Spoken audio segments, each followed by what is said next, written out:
My brother and I have been close since we were kids. Even after we became adults, until he got married, we often spent our weekends together. Years passed since he got married. One day, when I assumed he was living happily, I received a shocking message from him. "I'm being accused of an affair I know nothing about, and they're demanding compensation in the divorce court." It seemed that my sincere and earnest brother was being sued by his sister-in-law. I immediately headed to my brother's house.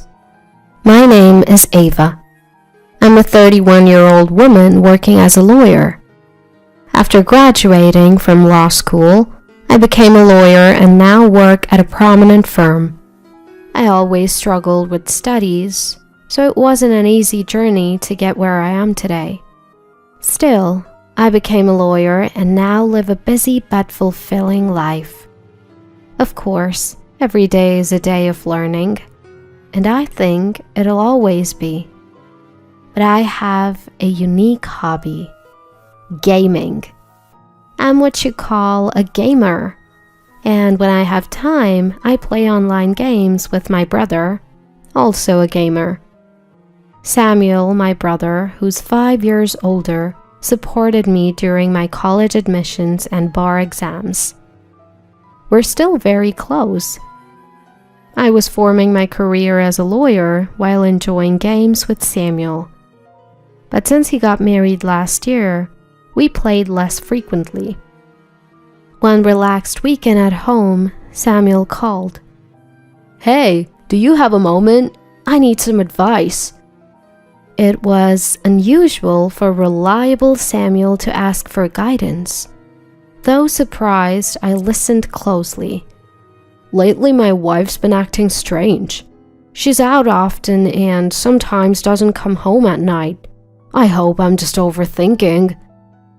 Samuel began talking about his wife, Charlotte.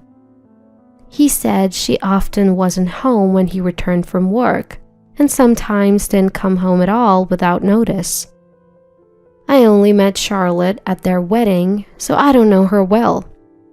But from our few meetings, she seemed friendly. So I was taken aback. It's not inherently wrong to stay out late or go out, but if it happens too often, it's concerning. If there are relationship issues or infidelity, something has to be done. That's why Samuel consulted me, being a lawyer, about potential solutions. However, from a legal perspective, you can't do anything without evidence. Moreover, involving a lawyer isn't the most peaceful solution, especially without any proof against his wife. Since I didn't have a clear picture of the situation, I decided not to intervene just yet. "I totally get why you'd be anxious," I began, "but without more details, it's hard to say. There's a chance she might just be out having fun. If you really want to know, our office is partnered with a detective agency. I can introduce you if you like." Right now, there was little I could do. However, if Samuel was truly concerned, I thought it might be best for him to look into it. So I suggested he hires a detective. "A detective, huh?" Samuel mused. "That's an option. I'm swamped with work, so I can't investigate it myself. I'll think it over." Samuel's response was non-committal. Regardless, I sent the detective agency's details to Samuel's computer. "Let me know if you decide to hire them. I'll make the necessary arrangements from my end," I reassured. "Thanks." Samuel replied with a sigh and ended the call. His demeanor was notably downcast. The situation seemed even graver than I initially thought. Days turned into weeks, and Samuel neither contacted the detective nor reached out to me. Was he too busy, or had things settled down with Charlotte? Eventually, I decided to check in with him. "Samuel, how have you been? Any updates on the situation with Charlotte? It seems you haven't engaged the detective." I genuinely hoped Samuel's concerns were unfounded. However, from his tone, it was evident that things weren't great. "It's not resolved," he admitted gloomily. "I considered hiring the detective, but Charlotte manages our finances, my salary, everything. I can't afford the detective's fees." Samuel explained the situation in a somber tone. Despite feeling helpless, Charlotte's behavior hasn't changed, and it seems he's been living with anxiety for several months. "I get it. Hiring a detective can be pretty expensive." Samuel's allowance wouldn't nearly cover the investigation fees. Hearing Samuel's disheartened voice made me feel heavy-hearted as well. "All right, I'll help out. Let me see what I can do from here, so don't be too down, Samuel." I owed him big. I thought of this as an opportunity to repay a favor and told Samuel so. I wanted to alleviate Samuel's worries, even if just a little. I asked Samuel to wait a bit and ended the call for the day. A few weeks later, I stumbled upon some unsettling information about Charlotte. Before I could share it with Samuel, he called, sounding more frantic than ever. "Is everything okay?" "Something's come up," he blurted out. I braced myself for what Samuel would reveal next. "Charlotte is threatening to sue me for alimony based on false allegations of infidelity. She even has a lawyer demanding compensation for our pending divorce, claiming they'll proceed legally if I don't pay." It sounded like Samuel had been ambushed by Charlotte and her lawyer, with unexpected demands. He explained that he had secretly called me during a break from their intense discussion. Hearing this, I was at a loss for words. I knew Samuel wasn't the type to cheat. Samuel himself probably has no idea at all. That's why he's saying it's fabricated. So, Charlotte is claiming compensation in the divorce trial based on a non-existent affair story about Samuel. Samuel is genuinely a good person who is kind to everyone. Having seen many victims of scams and frauds at work, I was always worried about good-hearted Samuel. I often wondered if he might someday be deceived. But I never imagined this deception would come from his own spouse. "So, what's the situation? What's the other side saying? I mean, Samuel isn't having an affair, so this claim seems far-fetched." Given that he had received a call in the middle of our conversation, it was uncertain when Samuel might be taken back. I needed to learn as much as possible about Samuel's situation in this brief time, so I quickly pressed Samuel for details. He shared that someone had snapped a photo of him during a business meeting with a female colleague, and now they were using it as proof of an affair. In the photo, both of them were dressed professionally, and the location wasn't suggestive in any way. It was clear they were forcibly trying to frame it as evidence of infidelity. There were a few things that struck me as odd at this point, specifically the approach of the opposing lawyer. A lawyer is a professional after all. They wouldn't do anything to harm their client's interests. If it's a case of infidelity, they'll do their utmost to reduce the compensation amount in a divorce trial if their client is the one having the affair. If their client is the victim, the lawyer's job is to claim the maximum compensation. But demanding compensation based on such flimsy evidence was highly suspicious. If they truly studied law, then they're a truly terrible lawyer. If such unreasonable demands were met, anyone could make wild compensation claims. There was no need to accept such an absurd request. As a family, I couldn't stand by and do nothing. "Samuel, I'm coming over right now. Don't answer anything they say until I get there. Just stay put and wait for me." I decided to step in as Samuel's lawyer and talk to Charlotte and her lawyer. From lounging in my casual clothes, I quickly changed into my suit, shifting into work mode. I called a taxi and headed to Samuel's house as fast as I could. Upon arrival, I took a deep breath and rang the doorbell. It was Samuel who answered, and he welcomed me inside. Heading to the living room, I found Charlotte sitting next to an unfamiliar man. This man seemed to be Charlotte's attorney. Both of them looked at me in surprise. "Sister-in-law, it's been a while." I greeted Charlotte briefly and then introduced myself to the man beside her. "Nice to meet you. I'm Ava, an attorney. I'm here today representing Samuel." At my words, both Charlotte and her attorney looked shocked. "What? Ava? A lawyer? You're joking, right?"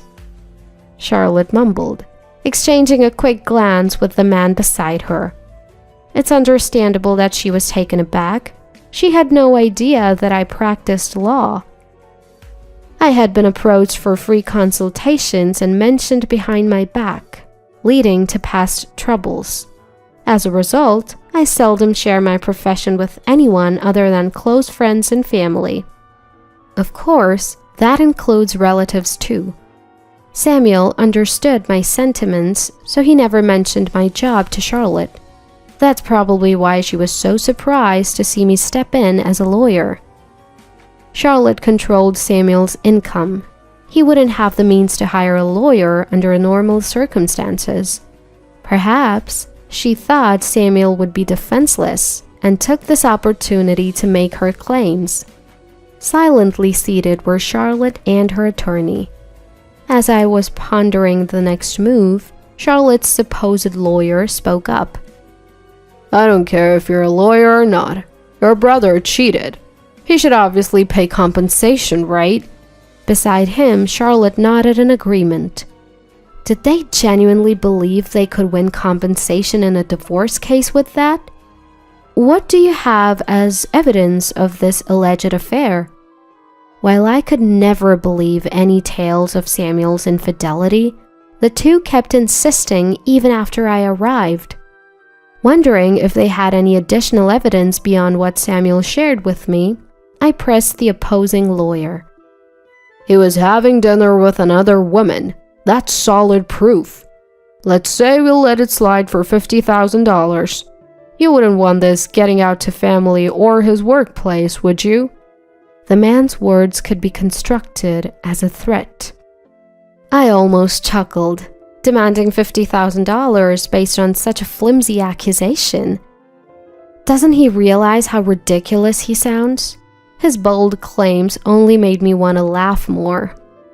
By this point, my suspicions were nearly confirmed. That this attorney might just be a fake. Despite being a so-called attorney, he had employed what seemed like threats against Samuel. Something that had caught my attention from the start. I initially thought he might just be a corrupt lawyer, but even with a genuine attorney like me present, he kept making statements no real lawyer would utter.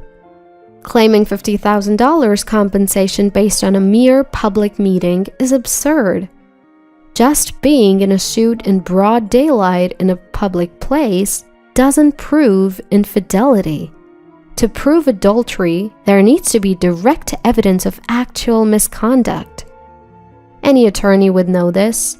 It's a fundamental aspect of the law.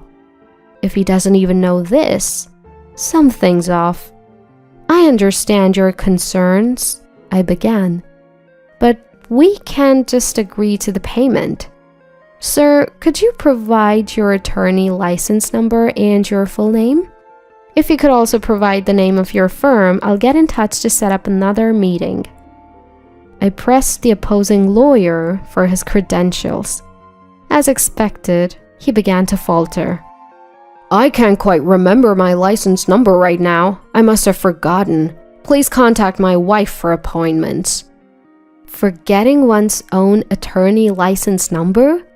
That's unimaginable for a real attorney. It's clear he's trying to deflect and quickly exit the situation. You can't say it, can you? Because you're not a real lawyer. I hit the nail on the head. I thought he would admit it now, but he defiantly countered. What are you talking about? That's absurd. I could sue you for defamation. If he could, I wished he would. I couldn't help but burst out laughing. If you're genuine, then tell me. A trustworthy attorney wouldn't hide their identity. And a real attorney wouldn't threaten to sue over such a minor issue. I replied with a smirk, leaving him speechless. The tables seemed to have turned. Both Charlotte and the imposter attorney looked defeated. Now, the ball was in my court. Mr. Fake Attorney, aren't you actually Logan, sister-in-law's former classmate? You work in sales, don't you? Hearing this, the two of them looked up in shock. Samuel, who had been quietly watching the exchange beside me, looked at me in surprise. You're not an attorney. Your sister-in-law's affair partner. It wasn't Samuel having the affair. It was you two, wasn't it? Am I right, Charlotte? Everyone in the room was taken aback by my revelations. The sudden appearance of an attorney who knew everything must have been startling. I had been consulted by Samuel, and after learning he couldn't afford to investigate, I took matters into my own hands. I couldn't stand seeing Samuel so distressed. An investigation revealed Charlotte's affair. I had been informed of every detail about the man she was seeing, including his identity. When I arrived at the house and saw Charlotte with the man next door, I was equally taken aback. Turns out, the man who claimed to be Charlotte's lawyer was actually her affair partner. I had done my homework. I let them know I had plenty of evidence of Charlotte's affair and reminded them that Charlotte and her partner would be the ones paying compensation. So, are you still planning to claim compensation from Samuel? Upon hearing my question, both Charlotte and Logan silently shook their heads. I'm so sorry. I never meant for any of this to happen. Please forgive me. Perhaps realizing she would be the one paying, Charlotte's tone shifted to remorseful and apologetic. Logan, seeing Charlotte's demeanor, gave a slight nod of his head. Charlotte then began to talk about the fake affair. It seemed Logan had expressed his wish to marry her, and she had felt the same way. They decided to fabricate an affair to push for the divorce. The idea of also getting compensation money seemed like a good plan to her. It baffles me how someone could think, let alone execute, such a plan. Then Samuel, who had been silent till now, spoke up. You betray someone and try to frame them with a crime. You think just saying sorry will settle it? I've always trusted you as my wife, so be prepared for the consequences of what you have trampled upon. Samuel spoke calmly, but with palpable anger towards Charlotte. He was right. A mere apology can't make up for such deceit. You might not be aware, but claiming to be a lawyer without a license is a serious crime. You could face jail time or a hefty fine. And Logan, you're implicated too. There's no escaping this. Upon hearing this, both of their faces turned pale. It seemed they hadn't anticipated the gravity of the situation. Charlotte, in a frantic tone, said, I'm so sorry. Please forgive me. I didn't know. I truly apologize. Logan quickly stood up from his chair and also began to deeply apologize. I'm truly sorry. We didn't think it through. Please forgive us. their fervent apologies were a stark contrast to their earlier demands. It was a foolish display. "I don't care what happens to you two. I'm reporting this," Samuel declared. It's often said that the kindest people have the fiercest anger. Samuel, without a second glance at the desperately apologizing duo, went on to make his report. "Wait, please! Just spare us that!" Ignoring their pleas, Samuel called the authorities. In the end, both were arrested. They eventually faced prison time. In the end, Samuel and his wife divorced, and the compensation from the divorce settlement offset any other financial matters. They agreed to have no future interactions. Charlotte was left without any defense, reduced to just tears. They tried to benefit by deceiving others and falsely accusing them. It was indeed a case of facing the consequences of their own actions. Regretting now is too late, but hopefully they would change for the better. After the divorce, Samuel seemed to have regained his old spirit. Ever since getting married, Samuel and I have been enjoying online gaming, something he had set aside for a while. After the whole divorce debacle with Charlotte, Samuel moved out of the room they shared and started anew in a different place, trying to shift his feelings and begin a fresh chapter. For a while, he seemed to have lost trust in people and kept his distance. But lately, I've noticed he's been slowly venturing out for meals with friends. Once Samuel feels a bit more settled, I'm thinking of introducing him to some of my trustworthy friends. More than anything, after all the hurt he's been through, I want Samuel to find happiness.